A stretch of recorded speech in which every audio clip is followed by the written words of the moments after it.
trying to help with that progressive or that progression back into the philosophical, you have a new book out, and that is The Master's Word, correct? Yeah, that is absolutely correct. Yeah, the Master's Word, a short treatise on the Word, the Light, and the Self. So that book, and I know you've been working on this concept for God, about 10 years. I remember, I think it was our trip down to St. Louis that, you started, kind of talking about your ideas about the lost word and the importance of that, search for the ineffable. So give us a little background on this current project. Yeah, so the project is, of course, as you talked about, kind of this idea of looking for the word in some kind of tangible way. And I when I talk about this in some organizations, lodges, or wherever, um, I kind of half joke about it. But the joke is like maybe I was one of those people that the search for the master's word to find it, like it could somehow do something for me. Like abracadabra, boom, I get something. Um, and I don't think I was ever really that way, but that's kind of like in a nutshell. Oversimplification is my forte, but in an oversimplification way, I mean that's what people really think. Like you become some ascended master, and you get to wear a cloak everywhere, and you fly to Egypt on the solstice, whatever the case is, right? Like some kind of a magic thing. And so my research about the word is like, what actually is it? Is it a concept? Um, is it a mix of concepts? And I had received like a resolution, like a high resolution image from an occultist who lived in Brazil, and this thing, I just call it the map. So the human body, kind of the human body laid over Solomon's temple. Sorry about my dogs. Solomon's Temple, the idea of Camelot, thinking about, oh, Camelot is kind of this etheric place. Solomon's Temple was a physical place. Oh, is there a duality that's going on here? What is this all trying to tell you about everything that goes on? And really, it's kind of like a map of the occult. And so in my studies and going back and forth on this topic and reading all these books, Steinmetz and Krieger, and reading what Manly Hall says, and reading literally every Masonic book that talks about the word, uh, I've probably read 20% of them. And I mean, that's a large number of books. It doesn't sound like a lot, but it's a lot. And one that I came across was called The Master's Word, a short treatise on the Word, the Light, and the Self. And it was an address to Rosicrucians and Freemasons by a man named George Winslow Plumer. George Plumer wrote this book, and I read it from cover to cover in like a day and a half. And I was so really kind of in love with the book because it it was written in 1913.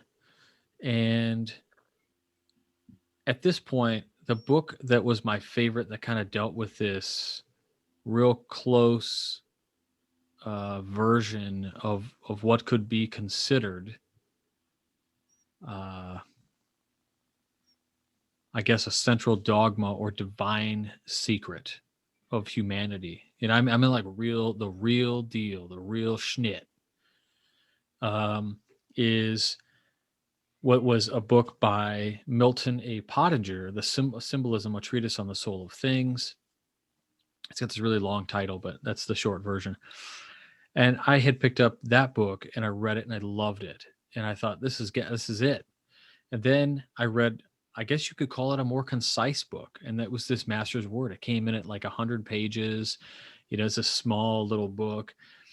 And original copies were going on eBay for like $500 or something stupid. But we were able to get a facsimile reprint. And the facsimile reprints are fine, right? Like the print quality's meh. They're not searchable. They're not usually on Kindle. You could download them from archive and put them on your device or whatever, but they're just not formatted right, and the language is sometimes archaic, and what have you. And so George Plumer in 1913 really expressed a lot of the great truths, that in a way that was so concise and so easy to consume, even more so than the meaning of masonry by Wilmshurst, right? That's another friggin' amazing book. Yeah. If I'm going to recommend a book on the dogma of Freemasonry, it's probably the meaning of masonry by Wilmshurst. But the Master's Word was particularly interesting because both of these books, Wilmshurst and Plumer, reference this idea of an archetype, a divine archetype. So what we decided to do with this version of the Master's Word would be to basically retypeset the whole thing and then annotate like every page, every concept that is explained, right? Like a lot of times people will read an occult text and they'll read 500 pages and be like, what the hell did any of this even mean? Like they spoke in this weird twilight language and people don't know what any of it means. And it's really hard to understand. It's archaic. What does even this word mean?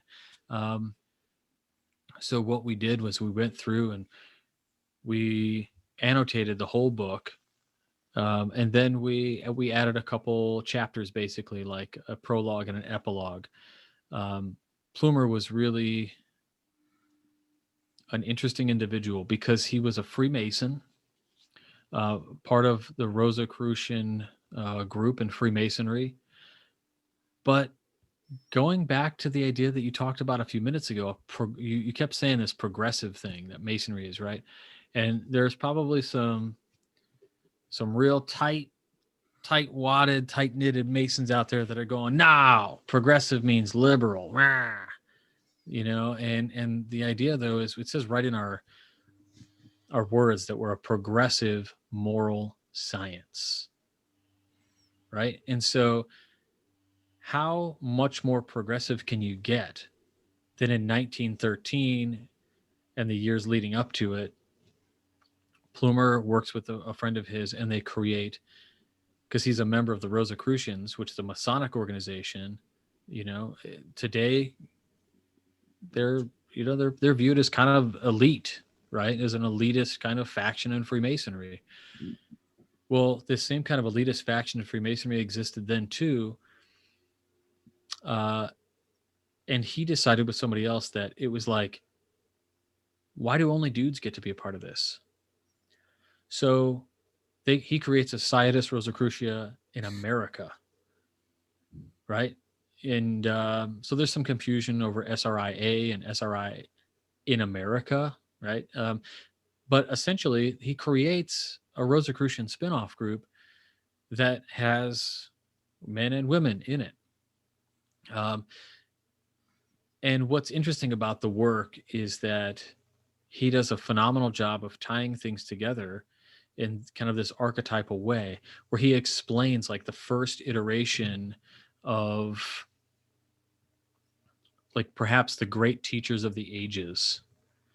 And when he does this, it's like Krishna, Ahura Mazda, the Buddha, the Christ, right? And so with those teachers, he kind of alludes to this fact that it's a new age kind of concept also, that the inner Christ, right? That all people have the ability to attune to the inner Christ and this kind of thing. And I guess in some respects it might be somewhat blasphemous, right? Because you're taking away the divinity of the Jesus of Nazareth.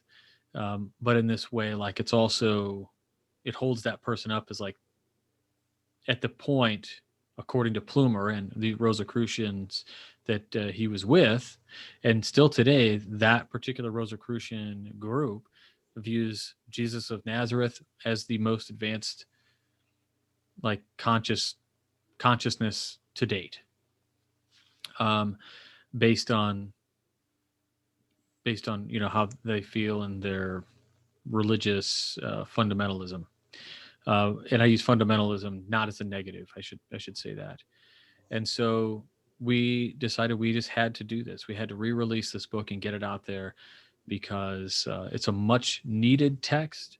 The facsimiles don't do it any kind of justice. And in order to re-release it and give it meaning, we did want to add additional context and chapters to it.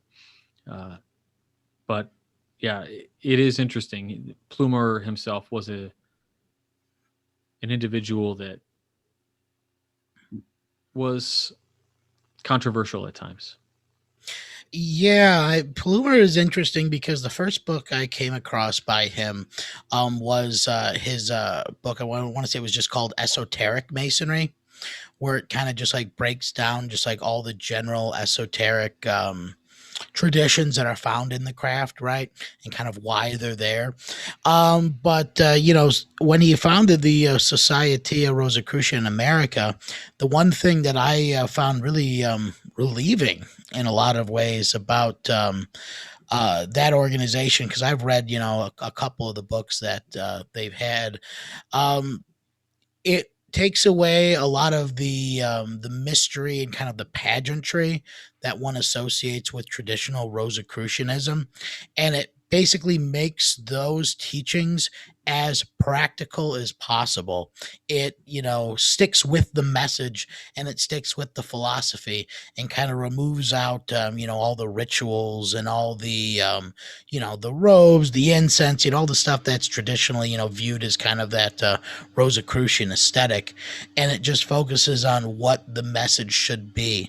How do you find that point within yourself that is Christ-like? That find that point within yourself that is so forgiving, so compassionate, that you accept anyone, even if they hurt you,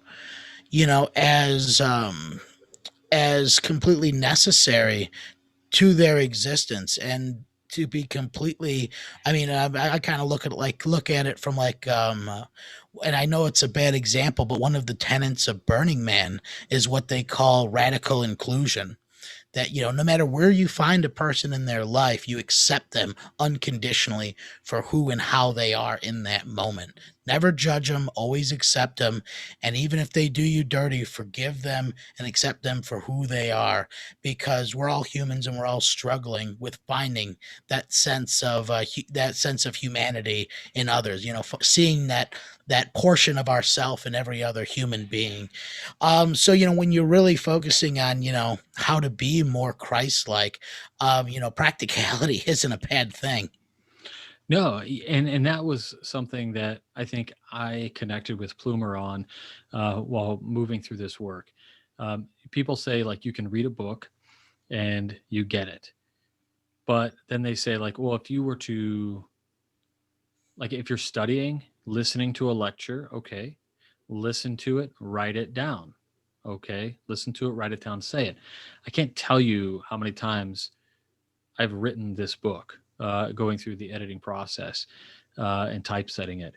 And one of the things that is just overwhelmingly apparent is, or where I connected with him on, is this idea that I do oversimplify things. I do make things practical. Um, I'm not one. I've been accused of this for a long time, and one of the things that I think Plumer does really well in the text is not only simplify and make things practical, and remove the mist, right? Instead, he just tells you the way it is. In a quote, I think it's the first two sentences of the chapter, the Word, the Light, and the Self. Later in the book, it says, "The day of the supernatural is passing. That only is supernatural which pertains to our present state of being. And the supernatural is, in reality, only the unexplained natural." Like, he he's basically saying, like, look, there is no bit of whatever you want to call it. The ineffable will soon be something to be known. But also, as somebody who speaks on science and things within the book, I mean, he talks about the ability of a body to fight diseases and things. And I kept, when you read this book the first time, you read one of these books from the early 20th century, you start thinking like, all right, when do you rub in your hands? When are they going to get racist? Well, he doesn't. When is he going to make some goofball claim about medicine? Oh, he doesn't.